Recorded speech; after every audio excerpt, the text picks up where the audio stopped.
शरथ नंदन दशमुख मर्दन पक्षी वाहना पांडव प्रिय श्री गोविंदा गोविंदा हरि गोविंदा वेंकटरमण ఏడుగుండలవాస వెంకటరమణ గోవింద గోవింద గోవింద గోవింద श्रीमन्नारायण भगवान की श्री वृंदावन बिहारी लाल की। हाय रे अक्रूर जी, कहाँ छोड़ दिया दास लोगों को, ऐसी जगह छोड़ दिया कि वाणी ही बंद हो रही है। कथा में आगे बढ़ने का अब अंदर जो उत्साह है वो नहीं है। फिर भी कथा तो पूरी करनी ही है, हमारा समय भी बीत रहा है। कुछ देर और हमारे प्रिय आत्मबंधुओं, हम तो आप तो हम सभी तो उस कष्ट का एक छटाक भी अनुभव नहीं कर रहे हैं।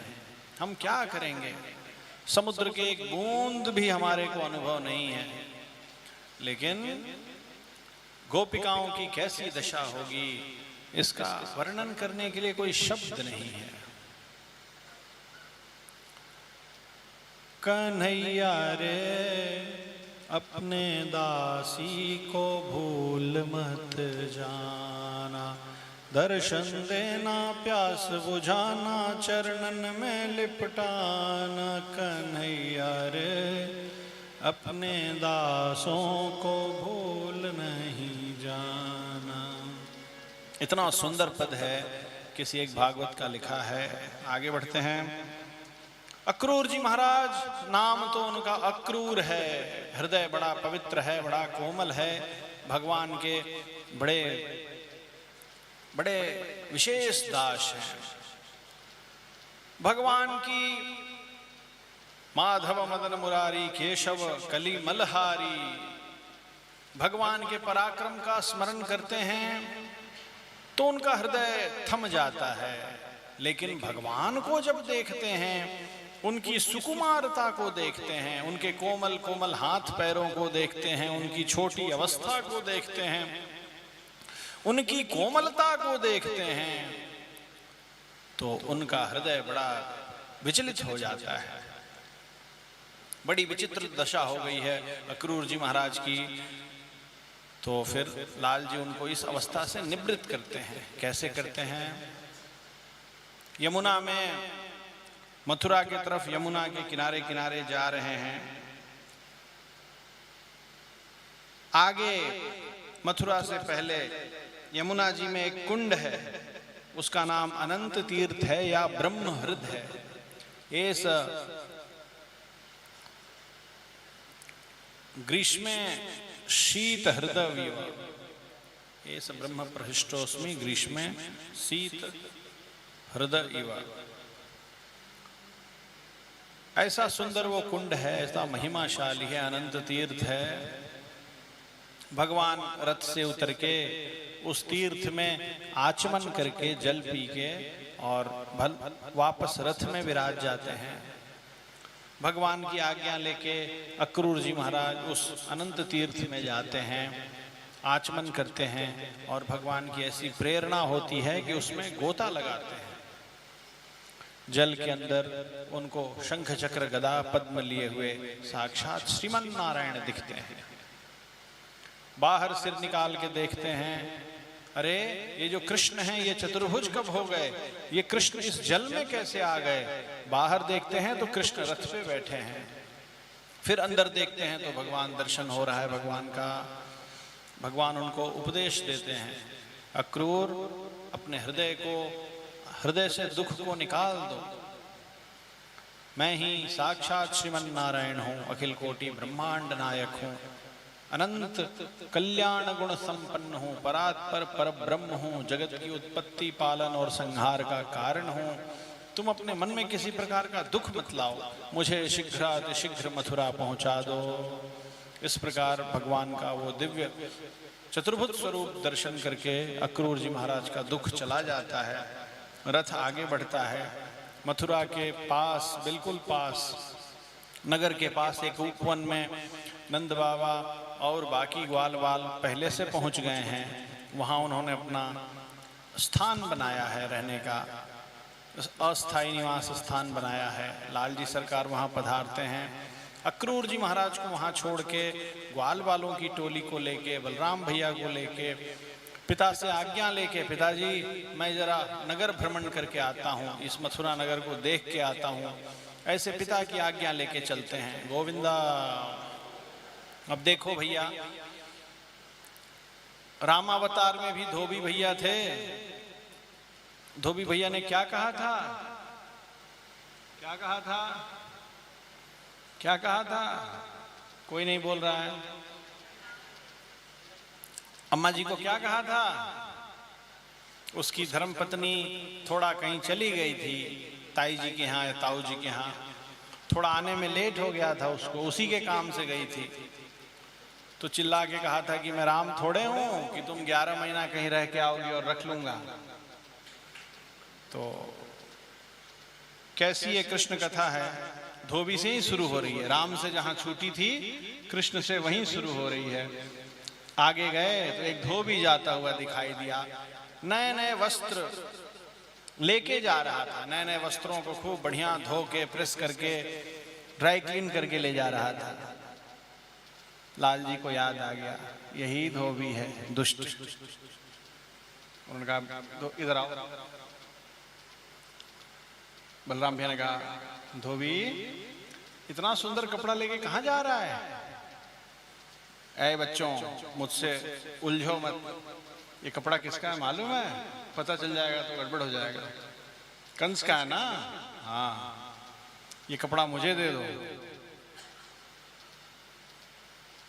जोर से चिल्लाया, कैसे तुम्हारी इतनी हिम्मत?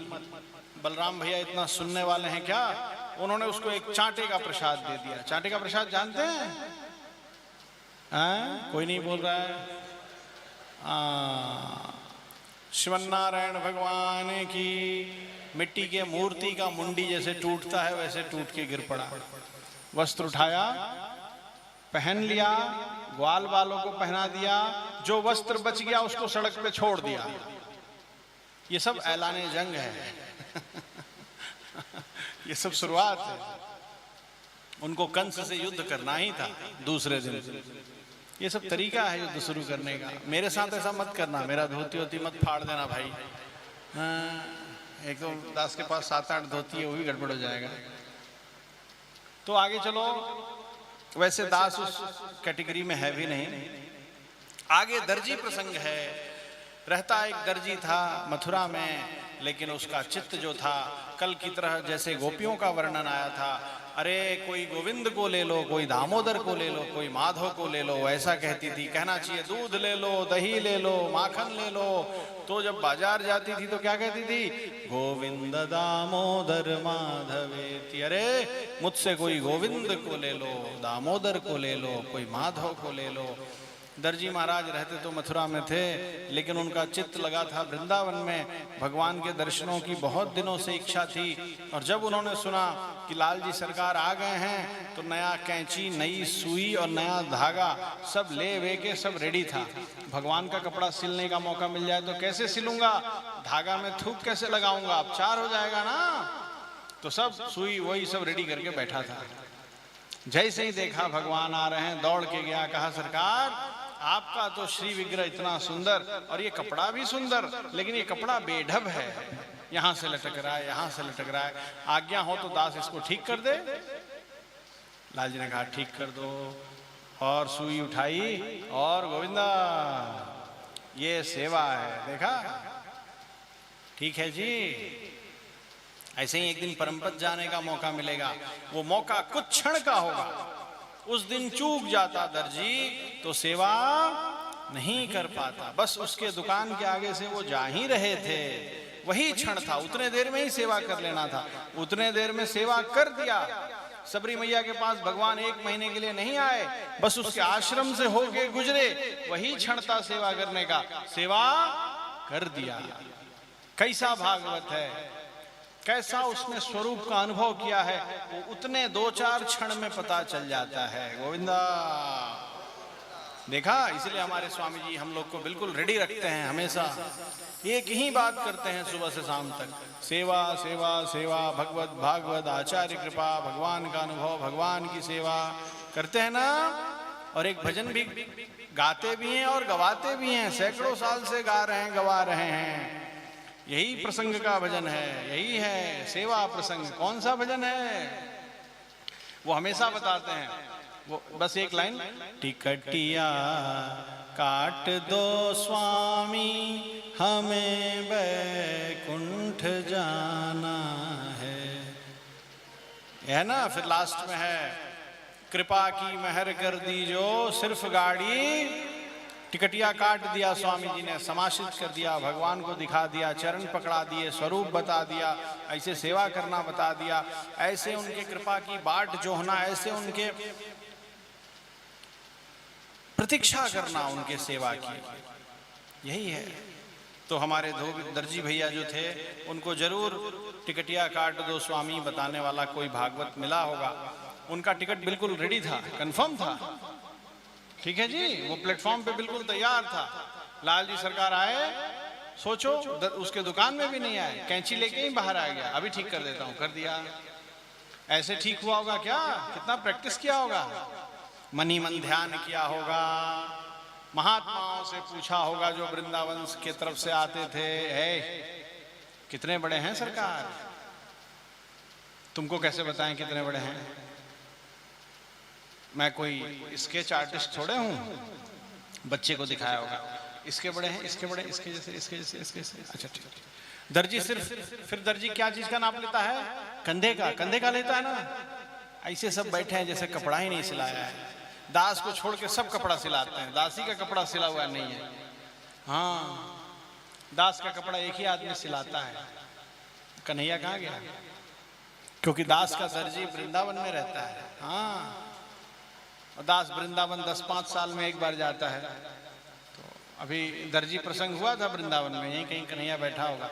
पद्मा मैया बेचारी बहुत कोशिश की स्वामी जी की चौबंदी सिल जाए, वो दर्जी ने सब अपना वो सब दिया था, यहाँ से फोन हुआ, व्हाट्सएप हुआ, वीडियो कॉल हुआ, मत पूछो क्या क्या हुआ। लाल जी ने वो रजिस्टर ही चुरा दी जिसमें दास के रसीद का नंबर था, न दास के कंधे का नाप मिला न पेट का, धरा रह गया कपड़ा। मेरे लाल जी ने कहा, बदमाश कपड़ा पहनेगा, मेरा कपड़ा कौन पहनेगा, तो यही पहन। यही आज भी यही हमारे शरीर पे ये राघव, इसने भी बहुत कोशिश की। कुल मिला के लाल जी ने जो चाहा वो हो गया। हमारे प्रिय आत्मधो, उनके कंधे का नाप, उनका हाथ का नाप, श्रीहस्त, उनका कलाई का नाप, उनका कमर के नीचे घुटना के बीच में कितना जगह है, सब कुछ सुन सुन के पूरा तैयार करके रखा था।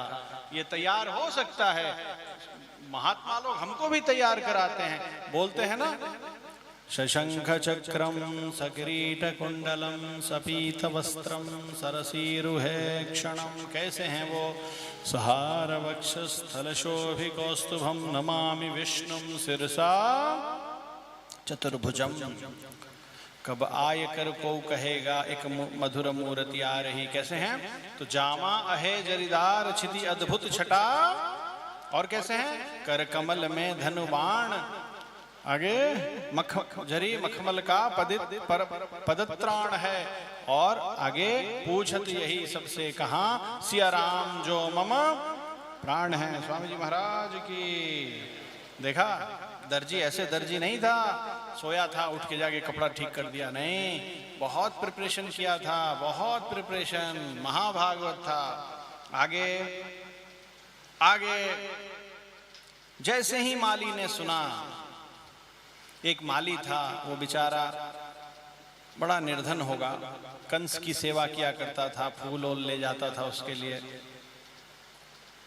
उसने जैसे ही सुना भगवान मथुरापुरी में आ गए हैं, पत्नी से कहा एक कागज दो।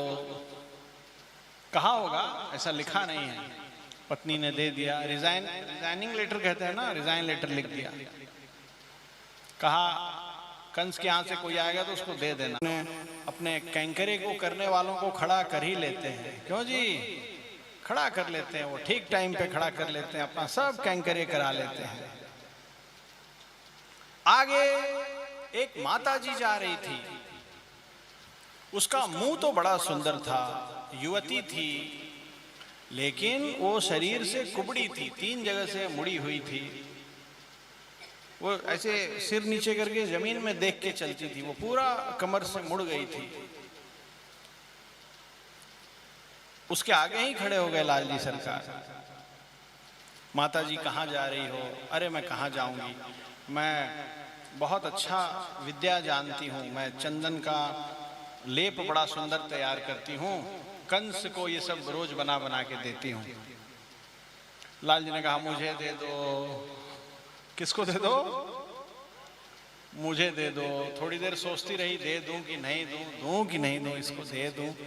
फिर सोची जगत को ये देता है, ये मेरा सौभाग्य है जो ये मुझसे मांग रहा है, दे लीजिए सरकार, आप ही ले लीजिए।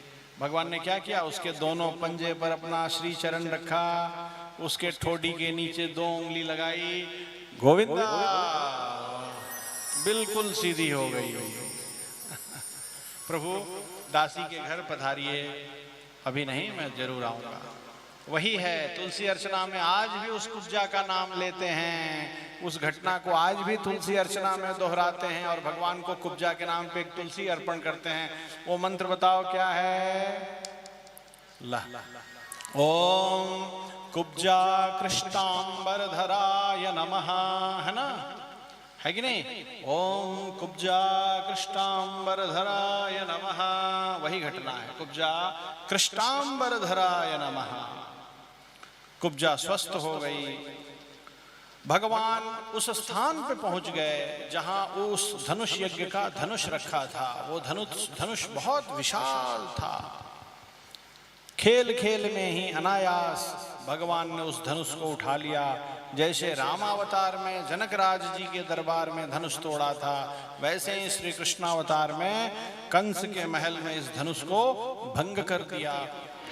धनुष के एक टुकड़े को बलराम भैया ने पकड़ा, दूसरे टुकड़े को कृष्ण भगवान ने पकड़ा और सिपाही रक्षक दौड़ते आए और उस धनुष के उस खंड से सभी दुष्ट सिपाहियों का संहार कर दिया। गोविंदा।